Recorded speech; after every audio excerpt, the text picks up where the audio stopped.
कैसे बन सकता है? गणवेशधारी कैसे बन सकता है? गणवेशधारी कैसे बन सकता है? गणवेशधारी कैसे बन सकता है? गणवेशधारी कैसे बन सकता है? गणवेशधारी कैसे बन सकता है? गणवेशधारी कैसे? GK24 से जुड़ चुके हैं यहाँ पर मैं हूँ आपके साथ शिल्पा शर्मा। तस्वीरें आप साफ तौर पर देख सकते हैं जहाँ पर इस समय आपको बता दें कि डोगरा शिवसेना फ्रंट के द्वारा जो है वो प्रदर्शन किया जा रहा है। आप ये साफ तौर पर तस्वीरें देख सकते हैं जहाँ पे पोस्टर पे ये लिखा हुआ है गणवेशधारी कैसे बन सकता है अहंकारी। आप ये साफ तौर पर तस्वीरें देख सकते हैं। क्या कुछ पूरा मुद्दा है इनसे जानेंगे, लेकिन साफ तौर पर पहले आप ये तस्वीरें देखिए कि किस प्रकार से प्रधानमंत्री नरेंद्र मोदी जी की तस्वीर हाथों में लिए और एक साइड आप देखिए पोस्टर यहाँ पर जो है वो हाथों में लिए जिसपे लिखा हुआ है गणवेशधारी कैसे बन सकता है अहंकारी। साफ तौर पर तस्वीरें आप देख सकते हैं जहाँ पे इस समय डोगरा शिवसेना के द्वारा जो है वो प्रदर्शन किया जा रहा है। जवाब दो। वीडियो को ज्यादा से ज्यादा शेयर कीजिएगा, कमेंट सेक्शन पर राय भी जरूर रखेगा। गणवेशधारी कैसे बन सकता है? गणवेशधारी कैसे बन सकता है? जवाब दो। जवाब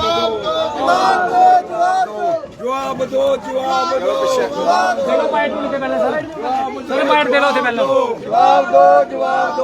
गणवेशधारी कैसे बन सकता है? सर आज का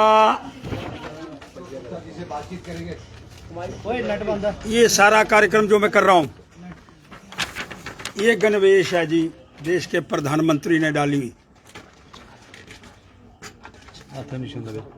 और ये प्रचारक रहा 45 वर्ष। देश का प्रधानमंत्री है, परिवार साथ में नहीं है। देश का प्रधानमंत्री है, माता साथ में नहीं है, भाई साथ में नहीं है। कभी देश के प्रधानमंत्री के विषय के अंदर सुना कि दिल्ली के अंदर उसके साथ कौन कौन रहता है? उसका भाई रहता है, उसका नहीं रहता, माँ रहती है, लेकिन उसको भी छोड़ने का प्रयास नहीं किया जा रहा। अहंकारी शब्द, वो अहंकारी है। हाँ वो अहंकारी है क्योंकि उसने उड़ीसा जीता। जगन्नाथ जी का स्थान 70 वर्ष के अंदर कभी पार्टी ने नहीं जीता, लेकिन उसने जीता। चंद्रबाबू नायडू के साथ आंध्र प्रदेश के अंदर सरकार बनाई, इसलिए वो अहंकारी है। 30,000 लोग खीर भवानी के दर्शन करने के लिए गए, इसलिए अहंकारी है। इसलिए अहंकारी है कि उसने अपने माता पिता, भाई भतीजाबाद, उनको नौकरी नहीं दी, इसलिए अहंकारी है। और प्रचारक जिसने त्याग दिया, 40 वर्ष जो मांग करके रोटी खाता रहा, जिसने अपने पैसों से रोटी नहीं ली, मांग करके रोटी खाई प्रचारक के दिनों के अंदर, और उसको अहंकारी शब्द के साथ कहने का प्रयास किया जा रहा है। मैं इसका विरोधाभास प्रकट करता हूं। और उत्तर प्रदेश के अंदर 62 सीटें लाने वाला पक्का अहंकारी है। राम मंदिर बनाने वाला अहंकारी है। और राम मंदिर के अंदर जब इनॉग्रेशन हुई सबने मिलकर के करी, वो अहंकारी है। शब्द कहने से पहले हमको 10 बार विचार करने का प्रयास करना चाहिए। इसलिए मैं बड़े कुछ बातें स्पष्ट करना चाहता हूं जी। यह अहंकारी शब्द देश के प्रधानमंत्री के लिए कहना सरासर गलत है। इसके विषय के अंदर हमको पुनर्विचार करना चाहिए। और जिसने अपना सर्वस्व लौटा दिया, जिसने अपना सब कुछ छोड़ दिया, आज खड़े होकर के हम कह सकते हैं कि हम देश के अंदर जीने वाला हिंदू है। उस स्तर पर लाने का प्रयास किसने करा? जिसको अहंकारी कहा जा रहा है उसने करा। इसलिए मैं अहंकारी शब्द कहने वालों से कहना चाहता हूं कि वो तुम्हारे से निकला हुआ एक प्रचारक है। और प्रचारक इस गणवेश के अंदर, ये इसको कहां से इनकार आना? मांग करके रोटी खानी है, अपने पल्ले का तेल नहीं होना।